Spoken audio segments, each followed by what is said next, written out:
কোরআন বলছে নবী নূর, আপনি করছেন ঝগড়া। কোন নূর আপনার দরকার নাই, আল্লাহই ভালো জানেন। ঠিক কিনা বলেন? হাজরিন, বোঝার চেষ্টা করবেন। এখন অনেকে নূর লইয়া অসিরাসিল, অনেকে কয় জাতি নূর, অনেকে কয় খালকি নূর। আরে বাবা, নবীজির মধ্যে তো নূর আছে, আছে কি নাই? কোন নূর সেটা আল্লাহই ভালো জানে। অবশ্যই সৃষ্টিগত নূর, যে নূরই থাকুক সেটা সৃষ্টিগত নূর। সুবহানাল্লাহ। সাধারণ একজন মুমিন, মুসলমান, ইমানদার, তার মধ্যে ইমানের নূর আছে। বলেন না সুবহানাল্লাহ।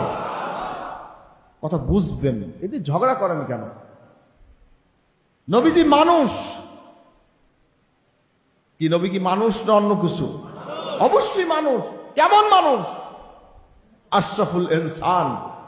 আমরা হলাম আশরাফুল মাখলুকাত, নবীজি হলেন আশরাফুল ইনসান। বলেন না সুবহানাল্লাহ। হাজরিন, অবশ্যই নূর আছে।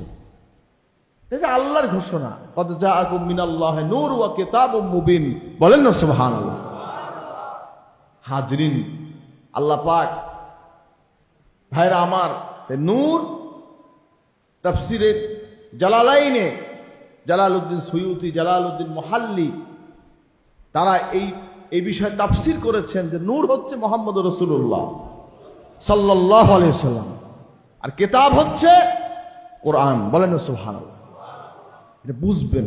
ঝগড়া করে লাভ আছে? কোথায় জালালউদ্দিন সুয়ুতি, জালালউদ্দিন মুহাল্লি, আর কোথায় তোমার মতন পাগল ছাগল?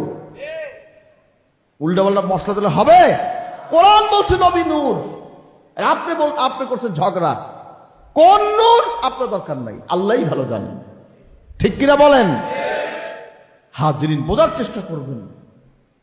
আল্লাহর হাবিব সাল্লাল্লাহু আলাইহি ওয়াসাল্লামের ওসিলায় এই জগৎটা আলোকিত হয়েছে।